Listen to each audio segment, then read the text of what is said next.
ఒక ఆత్మ ఎవరి ఒంట్లోకైనా వచ్చినప్పుడు వాళ్ళ ఇంట్లో వాళ్ళందరూ కలిసి అసలు ఎవరు నువ్వు చెప్పు అని అడుగుతూ ఉంటారు. ఆ సీన్లో ఉండి దయ్యంతో మాట్లాడుతున్న వాళ్ళకి ఏంటంటే చాలా భయం వేస్తుంది. కానీ దూరంగా నిలబడి అదంతా చూస్తున్న వాళ్ళకి చాలా కామెడీగా అనిపిస్తుంది. సేమ్ నాకు కూడా ఈ వీడియో అంతే కామెడీగా అనిపించింది. పార్ట్ 1 వీడియో ఎవరైనా చూడకపోతే చూడండి. ఇదే వీడియోలో డిస్క్రిప్షన్ లో లింక్ ఇస్తాను. అండ్ ఇంకొక ఇంపార్టెంట్ విషయం, నా కొత్త ఛానల్ కోసం మంచి మంచి స్టోరీస్ కావాలి. ప్రతిలిపిలో రాసే వాళ్ళైనా రైటర్స్ అయినా ఎవరైనా సరే మీకు మంచి మంచి స్టోరీస్ రాయగలిగే సత్తా ఉంటే నాకు ఇన్స్టాలో మెసేజ్ చేయండి. ఆల్రెడీ మన సబ్స్క్రైబర్ కమెంట్ చేశారు, ముందున్న ఛానల్ ని సరిగ్గా మెయింటైన్ చేయండి, రెండో ఛానల్ ఎందుకు అని. కుదిరితే కొంచెం ప్రోత్సహించండి, కానీ ఇక్కడే నన్ను తొక్కేయాలని చూడకండి. అండ్ గివ్ అవేలో పార్టిసిపేట్ చేసే వాళ్ళు మీరు మాత్రం మర్చిపోవద్దు, వీడియోని లైక్ చేయాలి, హైప్ ఇవ్వాలి, హైప్ వస్తేనే ఇవ్వండి. అండ్ వీడియోని ఎక్కడా స్కిప్ చేయకుండా చూసి ఓన్లీ ఇన్సిడెంట్ గురించి మాత్రమే కమెంట్ చేయాలి. కొంతమంది అసలు ఇన్సిడెంట్ వినకుండానే కమెంట్ చేస్తున్నారు, ఆ కమెంట్స్ కూడా నేను చూస్తున్నాను. సో మరి వీడియోని అయితే స్టార్ట్ చేసేద్దాం.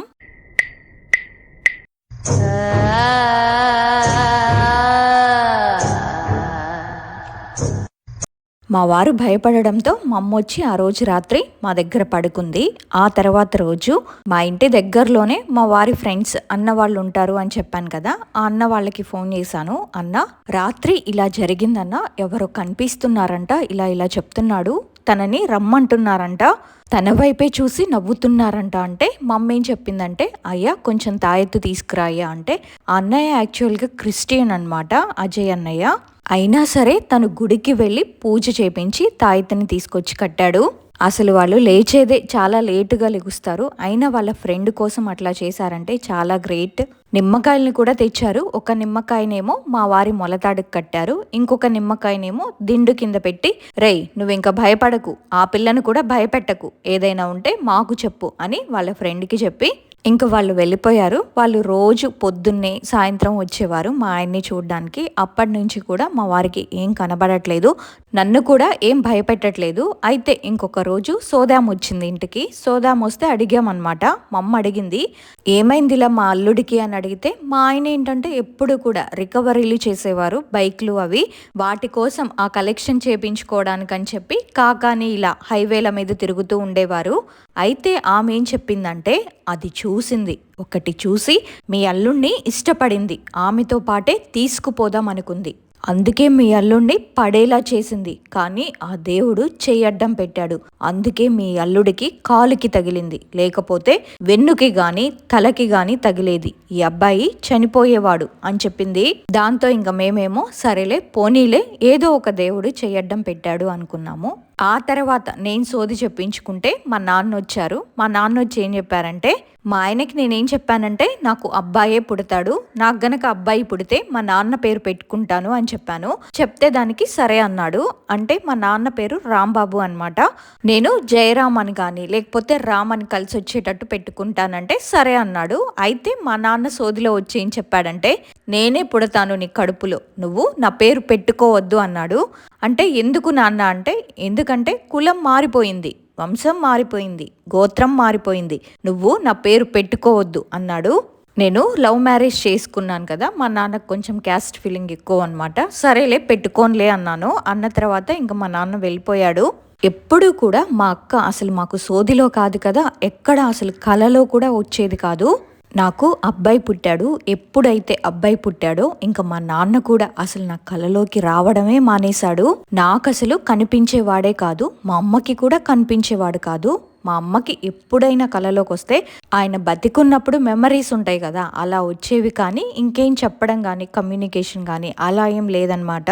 మా ఆయన లెగ్ కూడా మంచిగా సెట్ అయ్యింది, బాగానే ఉన్నాము. మా బాబుకి 1.5 years ఉన్నప్పుడు నేను గుంటూరులోనే కాటన్ ఆఫీస్లో పనిచేసేదాన్ని. అయితే ఆ సార్ ఏమో సిస్టమ్ వర్క్ నేర్పించేవాడు కాదు. ఇంకా ఇలా కాదని చెప్పి మా ఆయనకు వచ్చి, ఆయన ఏం సిస్టమ్ వర్క్ ఏం నేర్పించట్లేదు, నేను చదువుకున్నది బీటెక్ కదా, నేను నా దాని మీదే చూసుకుంటాను, సాఫ్ట్వేర్ది చూసుకుంటాను, ఎగ్జామ్స్ రాస్తాను అంటే సరే రాయ్ అని చెప్పాడు. మా ఆయన ఏమనుకున్నాడంటే, దీనికి జాబ్ వచ్చినప్పుడు సంగతిలే అనుకున్నాడు. వచ్చింది జాబ్, కన్ఫర్మ్ అయ్యిందంటే, అంటే ఏంటి ఇప్పుడు మనం గుంటూరు వదిలి వెళ్ళిపోవాలా, మా ఆయన ప్రాణం అంతా గుంటూరులోనే ఉంటుంది, గుంటూరు వదిలి వెళ్ళిపోవాలా అంటే వెళ్ళాలి, పిలుస్తారు. ఇప్పుడే కాదు, అప్పుడేంటంటే కోవిడ్ టైం జరుగుతుంది.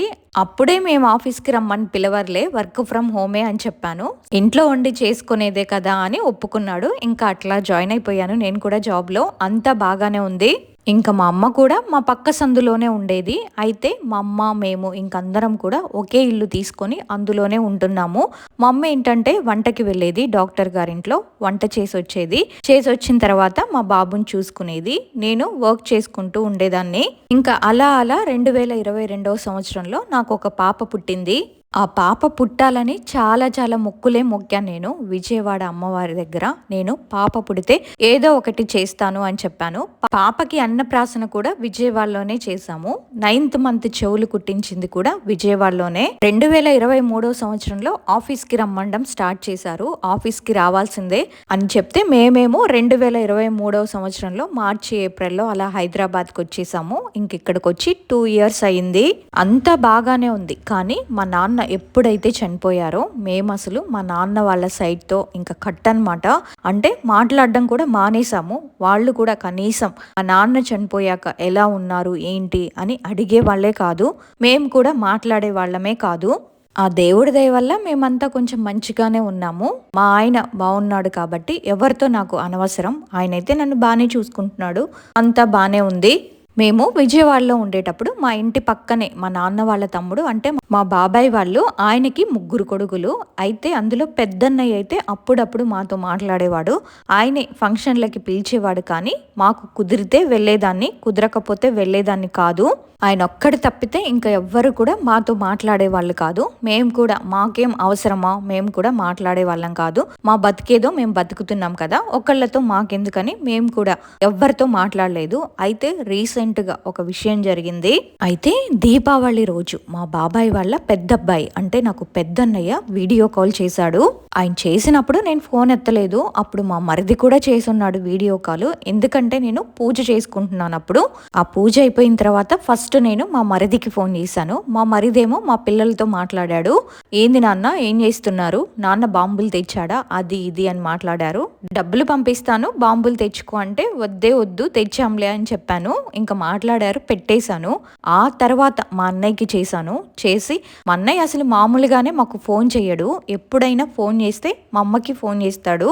అది కూడా ఫోన్ చేసి వీళ్ళు వాళ్ళ రిలేటివ్స్ వాళ్ళు చనిపోయారని చెప్తాడు. ఇంకా నేను మా అన్నయ్యకి వీడియో కాల్ చేసి మా అమ్మకి ఇచ్చాను. అమ్మ నువ్వు మాట్లాడుతూ ఉండు, నేను బయట దీపాలు పెట్టొస్తా అని చెప్పాను. మా అమ్మ మాట్లాడుతూ ఉంది. అయితే మాకు వీడియో కాల్ ఎత్తగానే మా అన్నయ్య వాళ్ళ చిన్నమ్మాయి ఒకటే ఏడుస్తూ ఉంది. మా అమ్మ ఏమో ఎందుకట్లా ఏడుస్తున్నావు అంటే ఆ పిల్ల ఏమీ చెప్పట్లేదు. దాంతో మా అమ్మకి ఇంకా కంగారు ఎక్కువయ్యి ఏమైంది, తాతకి ఏమైనా అయ్యిందా అంటే మా బాబాయ్కి ఏమైనా అయ్యిందా అని అడుగుతుంది మా అమ్మ. అయినా సరే ఆ పిల్ల మాత్రం ఏమీ చెప్పట్లేదు, చూస్తా ఉంది, ఏడుస్తూ ఉంది. ఆమె అడుగుతుంది కదా, ఆమెవరో చెప్పు అని పక్క నుంచి మా అన్నయ్య అడుగుతున్నాడు. ఆమెవరు అని అంటే ఆమె శివమ్మ అని చెప్పింది. ఆ తర్వాత నేను కూడా పక్కనే కూర్చొని ఉన్నాను కదా, ఆ అమ్మాయి ఎవరు అని అడిగితే మా అన్నయ్య కిరణ్ అని చెప్పింది. నేనేం చేశానంటే ఫోన్ తీసుకొని వెళ్ళి మా నాన్న ఫోటో చూపించి ఈయనెవరు అంటే రాంబాబు అని చెప్పింది. ఎవరైనా సరే అమ్మ ఫోటో కానీ నాన్న ఫోటో కానీ చూపిస్తే అమ్మ నాన్న అని చెప్తారు, కానీ పేర్లు చెప్తుంది ఏంటి పిల్ల అనుకున్నాను. ఆ తర్వాత మా నాన్న ఫోటో పక్కనే మా అక్క ఫోటో ఉంది. ఎవరు అంటే నాకు తెలీదు అంది. ఇదేంటి, వాళ్ళ ఫోటో కనుక చూపిస్తే ఎవరైనా నేనే అని చెప్తారు, లేకపోతే ఏడుస్తారు, కానీ ఈ పిల్ల నాకు తెలీదు అంటుంది. అక్కడే నాకు డౌట్ వచ్చింది. తెలియకపోవడం ఏంటి అంటే నువ్వు జ్యోతక్కవు కాదు, నాటకాలు ఆడుతున్నావు. ఎవరో వచ్చి జ్యోతక్క పేరు చెప్పి నాటకాలు ఆడట్లేదని గ్యారెంటీ ఏముంది అన్నాను నేను. దాంతో వాళ్ళేమో లేదు, ఇది 3 ఏళ్ల నుంచి జరుగుతుంది, మీ పిల్ల బట్టలతో పాటు వచ్చింది, బీరువాలో కూర్చుందంట. ఇంకా అమ్మాయి మెచ్యూర్ అయినప్పటి నుంచి మా పాపని పట్టుకుంది, అప్పటి నుంచి కూడా ఇక్కడే ఉంటుంది, 3 సంవత్సరాల నుంచి జరుగుతుంది ఇది అని మా అన్నయ్య చెప్పాడు. మా అక్క బట్టలతో పాటు వచ్చింది అనే విషయం ఎందుకు చెప్తున్నాడంటే, యాక్చువల్గా నా పెళ్ళప్పుడు మా అత్తయ్య వాళ్ళు ఏం చెప్పారంటే కన్యాదానం ఉంది, మాకు కన్యాదానం చేయాలి అని చెప్పారు. కన్యాదానం చేయాలంటే మరి నాకు మా నాన్న లేడు కదా, మా బాబాయ్ వాళ్ళకి చెప్పడమేమో నాకు ఇష్టం లేదు. ఇంకో బాబాయ్ ఉన్నాడు, ఆ బాబాయ్కి ఫోన్ చేశాను. ఫోన్ చేసి మరి బాబాయ్ కన్యాదానం ఉందంట, మరి నువ్వు చేస్తావా అంటే అదేంటమ్మా మరి పెద్దోళ్ళు ఉన్నారు కదా, వాళ్ళు ఏమనుకుంటారో నేను చేస్తే ఎట్లా అని అన్నాడు. నీ ఇష్టం బాబాయ్, నువ్వు చేస్తానంటే చెయ్యి, నేనైతే వాళ్ళకి చెప్పను, వాళ్ళకి చెప్పడం కూడా నాకు ఇష్టం లేదు. నువ్వు చేస్తానంటే చెప్పు, నీకు బట్టలు తీసుకుంటాను, లేదంటే మాకెవ్వరూ లేరు అని చెప్పేస్తాను అన్నాను. ఇంకేమనుకున్నాడో ఏమో మా బాబాయ్, నేను చేస్తానన్నాడు. ఇంకా నా పెళ్లి రోజే మా పెద్దన్నయ్య ఈ బాబాయ్ వాళ్ళకి ఫోన్ చేసి, అమ్మాయి పెళ్లి కదా, మీరిద్దరూ వెళ్తున్నారా అని మా పిన్ని బాబాయ్ని అడిగితే, మేము వెళ్తున్నామంటే, మరి వాళ్ళు బట్టలు తీసుకున్నారా అని అడిగితే తీసుకున్నారంట్రా అని చెప్పారు. అయితే ఇంకా వాళ్ళ అమ్మా నాన్నను కూడా తీసుకొని మా పిన్ని బాబాయ్ని కూడా వీళ్ళందరినీ కారులో ఎక్కించుకొని వీళ్ళందరూ కూడా మా ఇంటికి వచ్చారు. వాళ్ళు వచ్చేసరికి మేము షాక్, ఎందుకంటే మేము అసలు పిలవలేదు కదా వీళ్ళని, వీళ్ళు ఎట్లా వస్తారు అని. సర్లే ఇంకొచ్చిన వాళ్ళని ఏమనలేము, వాళ్ళు వచ్చారు, వాళ్ళతో అయితే నేనేం మాట్లాడలేదు. పెళ్లి జరుగుతుంది, కన్యాదానానికి కూర్చున్నారు మా బాబాయ్ మా పిన్నే కూర్చున్నారు. నేనైతే వేరే బాబాయ్కి పిన్నికి బట్టలు తీసుకున్నాను కదా, ఆ బట్టలే వీళ్ళకి పెట్టాను. అయితే ఇప్పుడు ఈయనేమంటున్నాడంటే, ఆ బట్టలతో పాటు మా అక్క వచ్చిందంట, ఆ బట్టలు తీసుకెళ్ళి వీళ్ళు బీరువాలో పెట్టారంట. అప్పటి నుంచి కూడా మా అక్క బీరువాలోనే కూర్చుందంట. ఇంకా వీళ్ళు ఇలా చెప్తున్నారు. అయితే నేనేం చెప్పానంటే, మా అక్క దగ్గర నేనేం బట్టలు పెట్టలేదు, అవి పెళ్లి బట్టలు, ఆ బట్టలన్నీ కూడా సపరేట్గా పెట్టాం మేము, అసలు అది అబద్ధం చెప్తుంది అని నేనంటే, అసలు నేను చెప్పేది విను అని ఆయన చెప్తున్నాడు. ఇంకా అలా పెళ్లి బట్టలతో పాటు వచ్చేసింది. ఎప్పుడైతే మా అమ్మాయి మెచ్యూర్ అయ్యిందో అప్పుడు ఇంకా దానికి అవకాశం దొరికింది. ఇంకా అప్పటి నుంచి కూడా ఇక్కడే ఉంటుంది. ఎందుకు వచ్చిందో అడుగు అంటే, నువ్వే అడుగు, నువ్వు ఉన్నావు కదా పక్కన అన్నాను. ఇంకా ఆయన ఎందుకు వచ్చావు చెప్పు అంటే, అమ్మాయి ఏమో చెప్పట్లా, సైలెంట్గా ఉంది. ఇంకా మమ్మ ఏమో, నీకు సిగ్గులేదా, వాళ్ళ ఇంటికి ఎందుకు వెళ్ళావు అని మమ్మ తిడుతున్నా సరే ఆ పిల్ల అయితే ఏమీ చెప్పట్లా, అలా చూస్తూ ఉంది. నా కల్లే మా అమ్మ కల్లే. నేనన్నా, నిజంగా నువ్వు జ్యోతక్కవే అయితే నా మీదకి రా, నా మీదకి వచ్చి అమ్మతో మాట్లాడు అంటే, అయినా కానీ ఏమీ అనలేదు. నేను అడుగుతున్న ఒక్క క్వశ్చన్కి కూడా ఆ పిల్ల దగ్గర సమాధానం లేదు. ఇప్పుడు మరి నాకు పెళ్ళయిందా అంటే అయ్యింది అనుంది. మా ఆయన బాగా చూసుకుంటాడా అంటే తలకాయ ఊపింది. నాకు ఎంతమంది పిల్లలంటే 2 పిల్లలు అని చెప్పింది. నా పిల్లల పేర్లు ఏంటంటే, అవన్నీ కూడా నాకు అనవసరం అంటుంది. ఎవరైనా చెల్లి పిల్లల్ని నాకు అనవసరం అంటారా, తెలియకపోతే తెలియదని చెప్పాలి. ఇంకా నేను చెప్పాను, నువ్వు నిజంగా మా జ్యోతక్కవే అయితే ఒక రోజు నేను వస్తాను అక్కడికి, నీకు బట్టలు కొనిపిస్తా, నీకు ఇష్టమైనవన్నీ తినిపిస్తా, అసలు నీకేం కావాలో చెప్పు, నేను వస్తా హైదరాబాద్ నుంచి విజయవాడకు అని చెప్పినా సరే ఆ పిల్ల అయితే ఏమీ చెప్పట్లేదు. పక్క నుంచి మా పిన్నంది, అదిగో మీ చెల్లి బాధపడుతుంది, నువ్వు మాట్లాడు, ఏం కావాలో చెప్పు, అదిగో మీ చెల్లి చూడు ఎంత బాధపడుతుందో, ఏడుస్తుంది అంటే ఈ పిల్లేమో మధ్యలో ఉండి ఏడవట్లేదుగా అంటుంది. అంటే ఏడిస్తేనే ప్రేమ ఉన్నట్ట ఏంది? నేను ఏడ్చే రకం కాదు, ఏడిపించే రకంలే, అసలు నీకు ఏం కావాలో నువ్వు ముందు చెప్పు అన్నాను.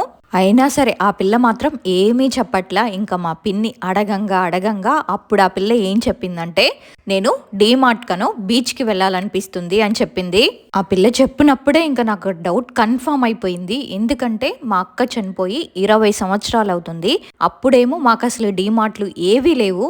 అప్పుడు నేను ఇంకా మా అన్నయ్యని అడిగాను, అన్నయ్య అసలు అక్క చనిపోయినప్పుడు డీమార్ట్ ఉందా అంటే లేదు అన్నాడు. మమ్మేమో ఎవరెవరు వెళ్దాం డీమార్ట్కి అని మా అమ్మ అడుగుతుంటే, ఆ పిల్లేమో నేను రాజీ అంటే మా అన్నయ్య పేరు కిరణ్ పిన్ని అంటుంది. ఇంకా నేను అన్నాను, నీకు అసలు పిన్ అంటేనే ఇష్టం లేదు కదా, మరి పిన్నిని ఎందుకు రమ్మంటున్నావు అంటే, ఇంకా పక్క నుంచి మా పిన్నేమో, అదిగో మీ చెల్లికి ఇక్కడికి రావడం ఇష్టం లేదంట, మరి మీ అమ్మని రమ్మంటావా అంటే ఆ పిల్లేమో లేదు నువ్వేరా అంటుంది. అదేంటి, ఎవరైనా అమ్మని రమ్మంటారు. ఇప్పుడు మా అమ్మ చాలా బాగా చూసుకుంటుంది, నన్నైనా కానీ నా పిల్లలనైనా కానీ మా అమ్మే బాగా చూసుకుంటుంది. అలాంటిది ఈ పిల్లేంటి మా అమ్మను వద్దు అని చెప్తుందని నాకు అక్కడే డౌట్ కన్ఫర్మ్ అయిపోయింది. ఆ తర్వాత ఏమైందో ఏమో, వీడియో కాల్ అయితే కనిపించట్లేదు, వాళ్ళది మరి డేటా అయిపోయినట్టుంది అని నేనే కాల్ కట్ చేశాను. ఆ తర్వాత మన్నయ్య మళ్ళీ నార్మల్ కాల్ చేసి, ఇది సంగతి, 3 ఏళ్ల నుంచి ఇలానే జరుగుతుంది అది ఇది అని చెప్పాడు. ఆ తర్వాత మా పిన్నికి ఫోన్ ఇచ్చాడు. మా పిన్ని ఏం చెప్పిందంటే, ఇదిగోనమ్మా ఎప్పుడూ కూడా ఇట్లానే చేస్తుంది, వచ్చినప్పుడల్లా అమావాస్యకి పౌర్ణానికి వస్తుంది, వీళ్ళేమన్నా ఫంక్షన్లు చేసుకుంటే వస్తుందంట. వీళ్ళు చెప్పేది నాకు అస్సలు నమ్మబుద్ధి కావట్లేదు, కానీ చెప్తున్నారు కదా అని వింటున్నాను. పిన్ని, మేమైతే ఆ రోజు అసలు బట్టలు అక్క దగ్గరే పెట్టలేదు, ఆ పిల్ల అబద్ధం చెప్తుంది అంటే. ఇంకో విషయం అమ్మ, మీ అక్క ఇంటికి వచ్చినప్పుడల్లా మాతో ఏం చెప్తుందంటే, మా వాళ్ళు మీతో ఉండట్లేదు, మా వాళ్ళు సరిగ్గా నాకు పెట్టట్లేదు అని చెప్తుంది. మేము ప్రతి సంవత్సరం కూడా మా అక్కకి బట్టలు పెడతాము. మా అక్క చనిపోయిన రోజు ఆ పిల్లకి ఇష్టమైనవన్నీ వండి పెట్టిద్ది మా అమ్మే. అసలు ఆ పిల్ల అబద్ధమే, అంతా అబద్ధమే చెప్తుంది అని నేనంటే, మా పిన్నేమో ఏమోనమ్మా మాకేం తెలుసు, అమ్మాయి ఏమో ఇలా చెప్తుంది. ఇంకొకటి, నువ్వు విజయవాడ దాకా వచ్చావు కానీ మా ఇంటికి కూడా రాలేదు అని చెప్పింది. అంటే వాళ్ళు యాక్చువల్గా మా బాబాయ్ వాళ్ళు ఏంటంటే నాకు పాప పుట్టిన తర్వాత నిద్రకని తీసుకొని వెళ్ళి నాకు బట్టలు పెట్టారు. ఆ తర్వాత వేరే అన్నయ్య వాళ్ళు కూడా నన్ను తీసుకెళ్లారు. అయితే వీళ్ళు నన్ను ఎప్పుడూ పిలవలేదు, నేను వెళ్ళలేదు.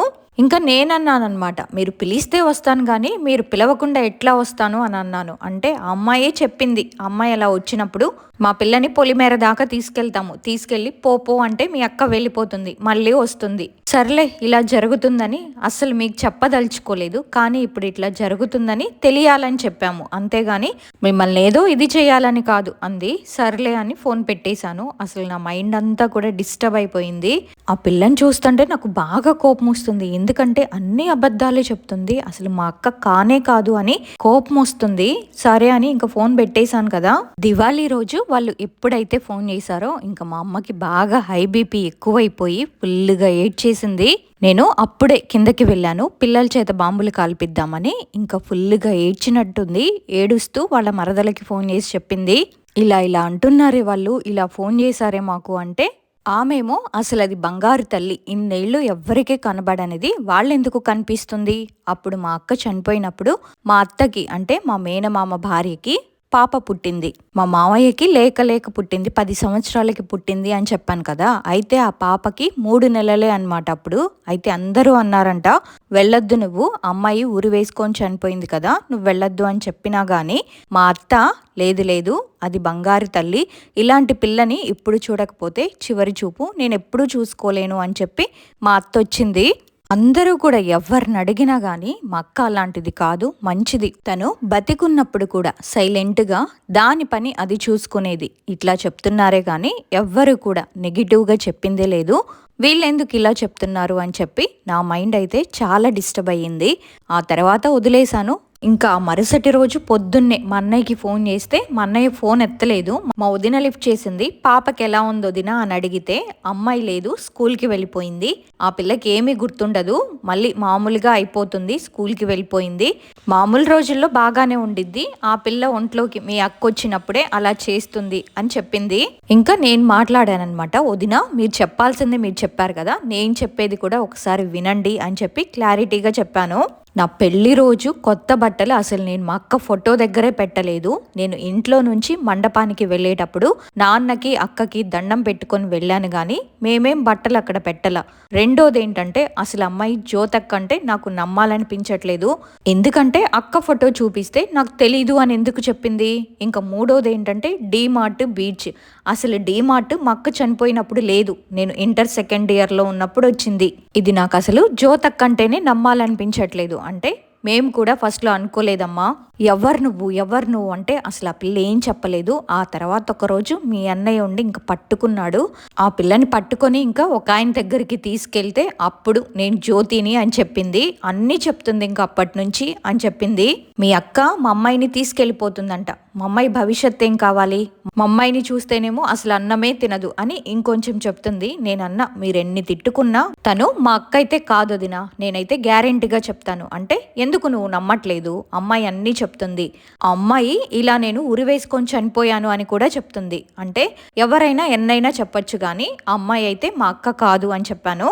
ఒకసారి మీరు తనని హాస్పిటల్కి తీసుకెళ్ళొచ్చు కదా అంటే అది కూడా అయ్యిందమ్మా. ఒకరోజు కళ్ళు కనబడట్లేదు అంటే హాస్పిటల్కి తీసుకెళ్ళాము. ఏం లేదు, ఈ అమ్మాయి కళ్ళు బ్రహ్మాండంగా ఉన్నాయని చెప్పి వాళ్ళు ఒక ఐ డ్రాప్స్ ఇచ్చారు. 20,000 అయినాయి. అంటే ఓరి దేవుడా, కళ్ళ హాస్పిటల్కి వెళ్తే ఎవరికైనా 20,000 అవుతాయా, సరేలే అని వదిలేశాను. ఇంకా మా వదిన నువ్వు ఎప్పుడు పిలిచినా ఇక్కడికి రావు అంది. అప్పుడు ఏం జరిగిందంటే వాళ్ళ ఫస్ట్ అమ్మాయి పెద్ద మనిషి అయినప్పుడు పిలిచారు నన్ను. అప్పుడు నేను బాబుని కనున్నాను. బాబుకి ఏంటంటే 3 నెలలే అనమాట. అది కూడా ఫుల్ కరోనా టైము. అసలు ఎవరైనా బయటకు వచ్చేటట్టుందా ఆ పరిస్థితి. నాకేమో అసలు భయం వేసి నేను మా అబ్బాయిని కూడా ముద్దు పెట్టుకునేదాన్నే కాదు, ఏమన్నా అవుతుందేమో అని. వాడేమో మంచిగా ఉన్నా సరే వాడిని అసలు నేను ముద్దు కూడా పెట్టుకునేదాన్ని కాదు. అలాంటిది కరోనా టైంలో బయటికి ఎలా వెళ్తాము. మా ఇంట్లో ఎవరైనా బయటికి వెళ్ళి ఇంట్లో చిన్న పిల్లోడు ఉన్నాడని స్నానం చేసి ఇంట్లోకి వచ్చేవాళ్ళం. మా మామయ్య అయితే డబ్బుల్ని కూడా సర్ఫులో కడిగేవారు. అంత జాగ్రత్తగా ఉన్నాం మేము అప్పుడు, ఎందుకంటే అంత భయం కదా. అందుకని నేను వెళ్ళలేదన్నమాట. ఆ తర్వాత ఏం జరిగిందంటే ఎవరినైతే నేను నేను కన్యాదానానికని అడిగానో ఆ బాబాయ్ వాళ్ళ పెద్దమ్మాయి మెచ్యూర్ అయ్యింది. వాళ్ళు మమ్మల్ని ఫంక్షన్కి పిలిచారు. మేము వెళ్ళాం ఆ ఫంక్షన్కి విజయవాడ. ఆ తర్వాత మా అన్నయ్య వాళ్ళ రెండో అమ్మాయి మెచ్యూర్ అయ్యింది. ఇప్పుడు ఏ పిల్లకైతే మా అక్క ఒంట్లోకి వస్తుందో ఆ అమ్మాయి మెచ్యూర్ అయ్యింది. ఆ అమ్మాయి మెచ్యూర్ అయినప్పుడు పిలిచారు. ఆ పిలుపు కూడా సరిగ్గా పిలవలేదు. భోజనాలు ఉన్నాయని పిలిచారు. అమ్మ ఆడపిల్లవు కదా రా అమ్మ అని పిలవకుండా భోజనాలకు చెప్పారు. చెప్తే మేమేమైనా తిండికి మొహం వాచిపోయి ఉన్నామా అనుకొని నాకు నచ్చలేదు అసలు ఆ పిలుపు. అందుకే నేను వెళ్ళలేదు. అందుకే మా వదిన అంటుంది నువ్వు పిలిస్తే రావు అని. నాకు కుదిరితే వస్తా వదిన, నాకు కుదరకపోతే నేను రాను. చిన్న పిల్లల్ని వేసుకొని నేనెలా రావాలి అన్నాను. అది ఇది అని చెప్పింది. నువ్వు మా ఇంటికి ఇక్కడ దాకా వచ్చావు, మా ఇంటికి వస్తే మేమేమన్నా నిన్ను తోసేస్తామా అంది. నాకేమన్నా సిగ్గు లేదనుకున్నావా ఏంది మీ ఇంటికి రావడానికి? నువ్వు తోసేసేదాకా నేను తెచ్చుకోను వదినా. ఎవరైనా ఇంటికి పిలిస్తే వెళ్తాను నేను, పిలవకపోతే అస్సలే వెళ్ళను. అలాంటిది మీ ఇంటికి వచ్చి తోపించుకోవాల్సిన అవసరం నాకేం లేదు అని అన్నాను. అంత అవసరం ఏముందిలే, నాకు కుదిరితే మేము విడిగా పిలవం అమ్మా, మేము ఫంక్షన్లకే పిలుస్తాము అంది. నువ్వు దేనికైనా పిలువు, నువ్వు దేనికి పిలిచినా నాకు కుదిరితేనే వస్తాను, లేకపోతే నేను రాలేను అన్నాను. ఆ తర్వాత ఇంకా నేను మా వదినతో ఇలా చెప్పాను. వదిన, నేను బీటెక్ చదువుతున్నప్పుడు మా ఫ్రెండ్ ఒక అమ్మాయికి కూడా ఇలాగే జరిగింది. నా ఫ్రెండ్ ఒకరోజు వచ్చి వెయిటింగ్ హాల్లో నాకు ఒళ్ళు నొప్పులు అనేది ఏమైంది అంటే, నైట్ కలలో ఎవరో వచ్చి కొడుతున్నారు నన్ను. వీళ్ళు ఉంటారు కదా పొట్టి మనుషులు, మరుగుజ్జులు, వాళ్ళు వచ్చి కొడుతున్నారు. నాకు దెబ్బలు బాగా తగులుతున్నాయి, నిజంగా నొప్పులు వస్తున్నాయి నాకు బాడీ అంతా అని చెప్పేది. అయితే అమ్మాయి తిరగని గుడి లేదు. వాళ్ళ అమ్మోళ్ళు అన్ని గుళ్ళు తిప్పి తాయెత్తులు వేపించారు, అది ఇది చేశారు, కానీ తగ్గలేదు అమ్మాయికి. ఇంకా ఈ పిల్లకి అలాగే ఉండేసరికి వాళ్ళమ్మ బాగా ఏడుస్తుంటే మేము అన్నాము, ఆంటీ ఇన్ని ట్రై చేశారు కదా, ఒక్కసారి హాస్పిటల్కి తీసుకెళ్ళి చూపించండి అని చెప్తే వాళ్ళేమో చూపించలేదు. అయితే రీసెంట్గా అమ్మాయికి ఏం జరిగిందంటే, తను ఒక జాబ్లో జాయిన్ అయ్యింది. అయితే ఆఫీస్లో వాళ్ళు ఒక వర్క్ చెప్తే ఈమె ఇంకోలాగా చేసేదంట. దాంతో మా ఫ్రెండ్ని జాబ్లో నుంచి తీసేశారు. ఆ తర్వాత ఇంకా రీసెంట్గా హైదరాబాద్కి ఇంటర్వ్యూ కని వచ్చింది. వాళ్ళ అమ్మని తీసుకొని వచ్చింది. వాళ్ళమ్మేమో వాళ్ళ అత్తోళ్ళ ఇంట్లో ఉంటే ఈ పిల్ల ఇంటర్వ్యూ కని చెప్పి ఇంటర్వ్యూ అయిపోయిన తర్వాత మళ్ళీ తిరిగి ఇంటికి వెళ్లకుండా అర్ధరాత్రి మా ఇంకో ఫ్రెండ్కి ఫోన్ చేసి నేను వచ్చాను అని చెప్పింది. ఇంకా ఆ పిల్ల కిందకు వచ్చి తీసుకొని వెళ్ళింది వాళ్ళ హాస్టల్లోకి. ఇంకా ఆ రోజు రాత్రంతా కూడా నేను పార్వతీదేవిని, అదుగో మా ఆయన శ్మశానంలో ఉంటాడు అంటే శివుడు, నెక్స్ట్ మంత్ నా కొడుకు బర్త్డే వస్తుంది వచ్చే నెలలో, విజయవాడను నేనే ముంచేస్తాను, నాకు కోపం వచ్చి విజయవాడను ముంచేస్తాను, ఆడపిల్లలకి అన్యాయం జరుగుతుంది ఈ రోజుల్లో, అది ఇది అని ఆ పిల్లని అసలు రాత్రంతా పడుకోనివ్వలేదంట. తన రెండు కళ్ళు కూడా పెద్దవి చేసి చూస్తుందంట. ఆ పిల్లకైతే ఆ రోజు నైట్ చాలా భయపడిపోయింది. ఈ పిల్లింకి ఇలా టార్చర్ పెట్టేసరికి ఇంకా వెంటనే వాళ్ళ చెల్లికి ఫోన్ చేసి మీ అక్క ఇక్కడికి వచ్చింది హాస్టల్లోకి అని చెప్తే, ఇంకా వాళ్ళ చెల్లి చిలకలూరుపేట నుంచి బయలుదేరి ఇంకా హైదరాబాద్కి వచ్చి పొద్దున్నే వీళ్ళ హాస్టల్ రూమ్ దగ్గరకు వస్తే నేను వెళ్ళనంటే వెళ్ళను అని గొడవ పెట్టుకుందంట. వదిన, వాళ్ళు కరెక్ట్ టైంలో ఈ పిల్లని హాస్పిటల్కి తీసుకువెళ్ళుంటే ఇప్పుడు అమ్మాయి సెట్ అయిపోయేది. కానీ వీళ్ళేమో హాస్పిటల్కి తీసుకెళ్లకుండా అమ్మాయిని అలా వదిలేసేసరికి అమ్మాయి పిచ్చి పిచ్చిగా ప్రవర్తిస్తుంది అని నేను చెప్తే మేము హాస్పిటల్కి తీసుకెళ్ళాము అని చెప్పింది. ఇంకా లాస్ట్కి ఏం చెప్పిందంటే, ఇది మీకు బాధ పెట్టాలని చేయలేదు, మీకు తెలియాలని చేశాము, మీకు ఎవరైనా తెలిస్తే కనుక్కో అంది. నేనేం కనుక్కుంటాను, నాకెవ్వరూ తెలీదు, మేము ఇక్కడ హైదరాబాద్లో ఉంటాము, నాకెవరు తెలుసు, నాకు మా పెళ్లి చేసిన పంతులు గారు తప్పితే నాకెవ్వరు తెలీదు అని చెప్పాను. అయితే ఇంకా ఆమెంది అన్నయ్యనే కనుక్కోమను, విజయవాడ కృష్ణానది ఒడ్డున పంతులు గారులు కూర్చొని ఉంటారు కదా, వెళ్ళి అక్కడ కనుక్కోమను అని చెప్పింది. అంటే ఇంకా సరేలే అని చెప్పి ఫోన్ పెట్టేశాను. వాళ్ళు ఎప్పుడైతే ఫోన్ చేశారో ఇంకా నేను బాగా అంటే బాగా డిస్టర్బ్ అయిపోయాను. ఇంకా నేను మా వేరే బాబాయ్కి ఫోన్ చేసి నీకు తెలుసా బాబాయ్ అంటే, విన్నానమ్మా, నేను కూడా ఇలా జరుగుతుందంటగా అన్నాడు. మరి ఏంటి బాబాయ్ నాకెందుకు చెప్పలేదు అని అడిగితే, నాకు కూడా రీసెంట్గానే తెలిసిందమ్మా అన్నాడు. ఇంకా ఆ తర్వాత నేనేం చేశానంటే మా అక్క ఫోటోకి దండం పెట్టుకున్నాను. అక్క, నిజంగా నువ్వే అయితే నా కలలో కనబడు, లేకపోతే అదేంటో నాకు చూపించు అనుకోగానే ఇంకా ఆ రోజు నైట్ నాకు కలొచ్చింది.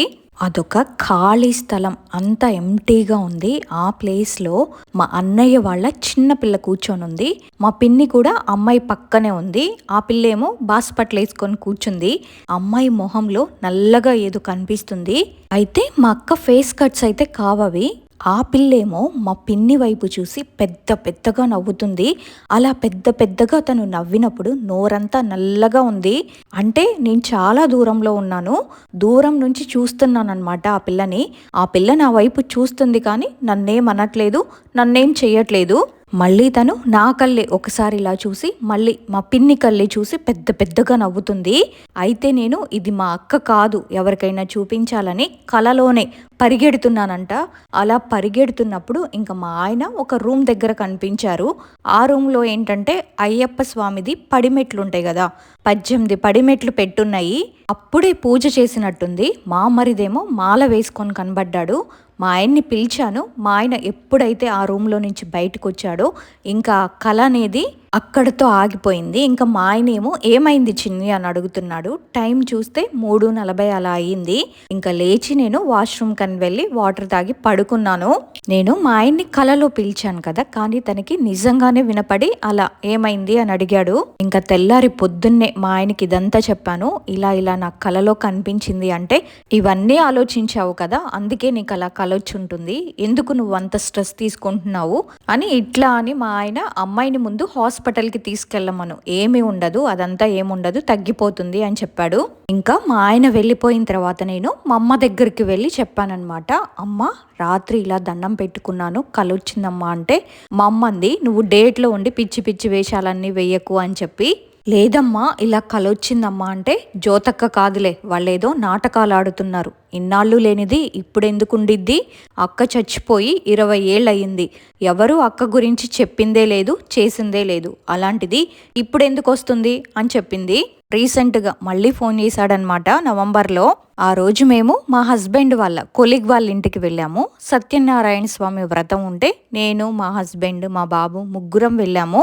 అక్కడికి వెళ్ళొచ్చేసరికి 3 అలా అయింది. ఇంకా ఫ్రెష్ అప్ అయి ఉన్నాము. అప్పుడే ఫోన్ వచ్చింది మా అన్నయ్య నుంచి. వీడియో కాల్ చేశాడు. ఇంకా నాకు అర్థమైంది. నేను ఫోన్ లిఫ్ట్ చేయకపోయేసరికి మళ్ళీ మా ఆయనకి చేశాడు. మా ఆయన కూడా ఎత్తల. మళ్ళీ మా అమ్మకి చేశాడు. మా అమ్మ కూడా ఎత్తల. ఇంకా సరేలే ఈయన ఫోన్ చేస్తూనే ఉంటాడని చెప్పి మళ్ళీ నేనే ఫోన్ చేశాను. ఫోన్ చేసి ఏంటన్నా అంటే, ఏం చేయమంటావు నన్ను అని అడిగాడు.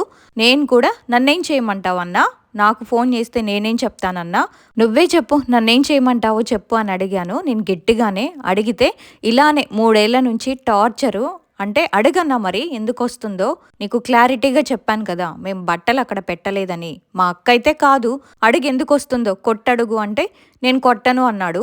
సరే కొట్టకపోతే దయ్యాన్ని పెంచుకో అయ్యా, నాకెందుకు ఫోన్ చేస్తున్నావు అన్నాను. ఇంకా పక్క నుంచి మా పిన్ని అడుగుతుందనమాట అమ్మాయిని, నువ్వెందుకు వచ్చావు, నీకేం కావాలి అని అడుగుతున్నా. ఆ అమ్మాయి ఏమో సైలెంట్గా అలా చూస్తూ ఉంది. ఇంకా మా పిన్నినే అంది, నువ్వు ఫోన్ పెట్టేసి మళ్ళా చేద్దామని. ఇంకా మళ్ళీ ఫోన్ చేయలేదన్నమాట. వాళ్ళైతే మళ్ళీ మాకు ఫోన్ చేయలేదు. ఆ తర్వాత రోజు నేనే మా అన్నయ్యకి మెసేజ్ పెట్టాను. అయితే యాక్చువల్గా మేము ఇక్కడ కనుక్కున్నాము, ఒక ఆయన్ని కనుక్కుంటే ఆయన ఏమన్నాడంటే, 11 రోజులు అంటే ఎవరైనా చనిపోయిన తర్వాత 11 రోజుల వరకు, లేకపోతే 1 నెల, లేకపోతే మహా అయితే 3 years అంతే. అంతకు ముంచి ఇంకా వాళ్ళు ఏంటంటే మన దగ్గరికి రావాలన్నా అప్పట్లో వస్తారు, లేకపోతే ఇంకా లేదు అంతే. ఇప్పుడు 20 సంవత్సరాలు అయిపోయింది, అసలు ఛాన్సే లేదు.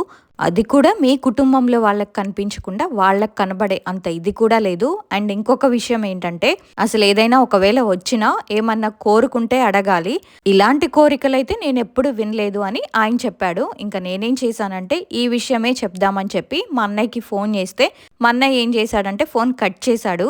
కాల్ కట్ చేసి వదినకి కాల్ చేయి, నేను బిజీగా ఉన్నాను అని మెసేజ్ పెట్టాడు. అంటే నేను అన్నాను, లేదన్నా నేను నీతోనే మాట్లాడాలి అంటే, ఓకే నేను కాల్ చేస్తా ఫ్రీ ఉన్నప్పుడు అన్నాడు. అలా అన్నాడు కానీ ఫోన్ అయితే చేయలేదు. చేయకపోయేసరికి నాకు బాగా కోపం వచ్చింది. ఆ మరుసటి రోజు ఇంకా నేనే మెసేజ్ పెట్టాను, నీకు అసలు టైం దొరకలేదా ఇంతవరకు, సరేలే అని చెప్పి ఇంకా నేను కనుక్కున్నాను.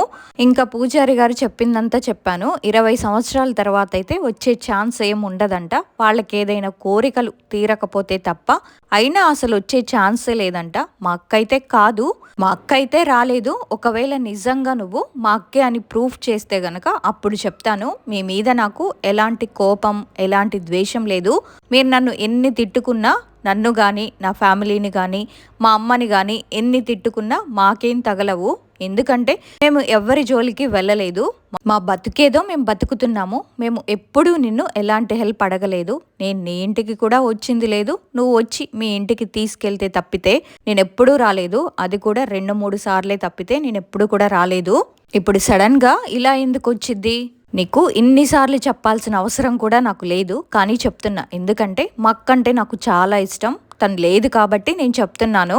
మా నాన్న చనిపోయినప్పుడు కూడా ఎవరిని మేమేం అడగలేదు. అన్నీ మా నాన్నకి మేమే చేసుకున్నాము. ఇప్పుడు ఇలా అంటే కుదరదు. నాకు ఎవరైతే దూరం అయ్యారో మా నాన్న కానీ మా అక్క కానీ మళ్ళీ నా కడుపులోనే పుట్టారు. ఇంకా నీకు ఒక చెల్లిగా ఎప్పుడైనా మాట్లాడాలనిపిస్తే ఎనీ టైం నువ్వు నాకు కాల్ చెయ్యి అని చెప్పి టేక్ కేర్ అని పెట్టాను. ఆయన కూడా టేక్ కేర్ అని పెట్టాడు. నా ఇన్సిడెంట్ని మీతో ఎందుకు షేర్ చేసుకోవాలనిపించిందంటే, ఎవరైనా వచ్చినా కానీ వాళ్ళకి ఏదైనా కోరిక కానీ తీరని కోరిక అలాంటివి ఏవైనా ఉంటే వస్తారు, కానీ ఇట్లా ఊరికే వచ్చి అమావాస్య పౌర్ణానికి వచ్చి వెళ్ళేదేంటి, ఇదైతే నాకు అర్థం కాలేదు. ఇంకోటి ఏంటంటే, నేను ఇన్నాళ్ల తర్వాత మళ్ళీ చాలా డిస్టర్బ్ అయ్యాను. నాకు చిన్నప్పుడు తెలియలేదు, కానీ కొంచెం పెద్దయినప్పుడు నాకు కూడా అనిపించేది ఒక అక్కుంటే బాగుండు, మేమిద్దరం కూడా డ్రెస్సులు కొనుక్కునే వాళ్ళము అని అలా అనిపించేది. దీనికి ఏమైనా సొల్యూషన్ దొరుకుతుందేమో. నిజంగా తను మా అక్క అయితే గనక తన కోరిక ఏదైనా సరే నేను తీర్చడానికి రెడీగా ఉన్నాను. కానీ మా అక్క కాదంటే గనక ఇప్పుడు వీళ్ళు మా అక్క పేరు చెప్పుకొని ఎందుకు ఇలా చేస్తున్నారో నాకైతే అర్థం కావట్లేదు. కొన్ని రోజుల వరకు కూడా నేను బాగా డిస్టర్బ్ అయ్యాను. అసలు వర్క్ మీద కాన్సన్ట్రేషనే లేదు. కానీ ఇంతవరకు కూడా నాకు అంతా మంచి జరిగింది. ఎందుకంటే నేను ఎప్పుడు ఎవరికి చెడు కోరుకోను. వాళ్ళు చెడు కోరుకున్నా నేను ఎందుకు కోరుకోను. మరీ అంతగా వాళ్ళు ఇదైపోవాలి అలా అయిపోవాలి అని నేను ఎప్పుడు అనుకోను. ఎందుకంటే ఒకళ్ళు కూడా నా వల్ల బాధపడడం నాకు ఇష్టం లేదు. సో ఇది జరిగింది. 20 సంవత్సరాల తర్వాత కూడా ఆత్మ వచ్చే ఛాన్స్ ఉందా? ఒకవేళ నిజంగా మా అక్కే అయితే మాతో ఎందుకు మాట్లాడట్లేదు? నాకైతే అంతా కన్ఫ్యూజన్గా ఉంది. ఇదంతా విన్నారు కదా, మరి మీకేమనిపిస్తుందో కమెంట్స్ రూపంలో చెప్తారని నేను అనుకుంటున్నాను. ఇంతకీ ఆ పాప ఏజ్ ఎంతో నేను చెప్పలేదు కదా, 9th క్లాస్ చదువుతుందంట ప్రెసెంట్. సో అదండి ఇప్పటికీ కూడా తన లైఫ్లో జరుగుతున్న ఇన్సిడెంట్. ఇది విన్న తర్వాత మీకేమనిపించిందో తప్పకుండా ఒక కమెంట్ చేయండి. అలాగే వీడియో గనక నచ్చినట్టయితే ఒక లైక్ చేయండి. ఇంకొక మంచి రియల్ హారర్ ఎక్స్పీరియన్స్తో మళ్ళీ కలుద్దాం. అంతవరకు బై బాయ్.